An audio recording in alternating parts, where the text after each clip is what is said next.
வசனம் முதற்கொண்டு 46ஆம் வசனம் வரை இன்றைய தியானத்திற்காக நாம் எடுத்துக்கொள்ளலாம்.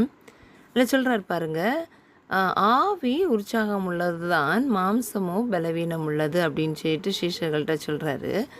அதுக்கடுத்து 2ஆம் தரமும் போய் பிதாவை நோக்கி ப்ரேயர் பண்ணுறாங்க. இந்த பாத்திரத்தில் நான் பானம் பண்ணினால் ஒழிய இது என்னை விட்டு நீங்க கூடாததாகில் உம்முடைய சித்தத்தின்படியே ஆகக்கூடாது அப்படின்னு சொல்லிட்டு 2ஆம் தரம் பண்ணுறாங்க.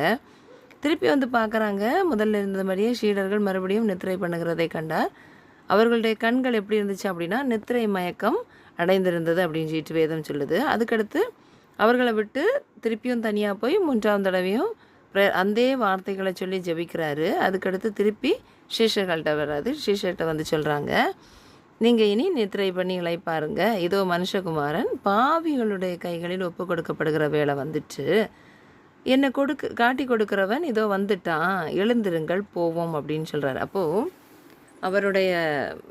அவர் அதை ஆக்சுவலாக பாவம் அறியாத அவர் தன்னுடைய பிதாவின் சித்தத்தின்படி மனித ரூபம் எடுத்து வந்தார்.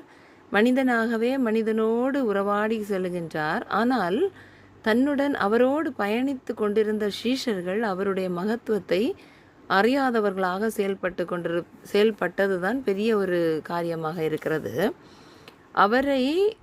அவரோடு பயணித்தவர்கள் அறிந்து கொள்ளாதபடிக்கு அவர் தனித்திருந்து ஜெபிக்கிறார்.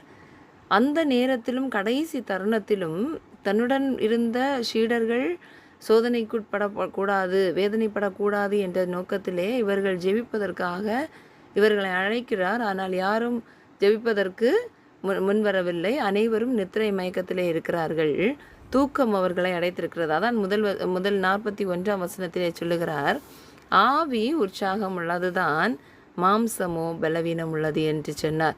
அப்போது அங்கே மாம்சம் அவர்களை ஜெயம் கொண்டதாக நாம் எடுத்துக்கொள்ளலாம். அது மட்டுமல்ல, தன்னை காட்டி கொடுக்கிறவன் அந்த 2வது தடவை ஜெபம் பண்ணும்போது பாருங்களேன், இந்த பாத்திரத்தில் நான் பானம் பண்ணினாலொழிய இது என்னை விட்டு நீங்க கூடாததாகில் உம்முடைய சித்தத்தின்படி ஆகிறது. அப்போது எந்த வேதனையையும் தாங்கிக் கொள்வதற்கு மனப்பக்குவத்தை உருவாக்கி கொண்டிருந்த இயேசு கடவுளிடம் மன்றாடுகிறார். ஒருவேளை இது எடுத்துக்கொள்ளப்படுமானால் எடுத்துக்கொள்ளப்படட்டும் அப்படின்னு சொல்லிட்டு கடைசியில் என்ன சொல்கிறார் அப்படின்னா, காட்டி கொடுக்குறவன் வந்து விட்டான், எழுந்திருங்கள் போவோம் அப்படின்னு. இதுக்கு மேலே ஒன்றும் செய்ய முடியாது, எல்லாம் கடவுளுடைய சித்தத்தின்படியே நடந்தேறட்டும் அப்படின்னு சொல்லிட்டு இறை சித்தத்துக்கு தன்னை தாழ்த்துகிறவராக இறை மைந்தன் செயல்படுவதை நாம் இந்த வார்த்தையின் மூலமாக கண்டுகொள்ளலாம்.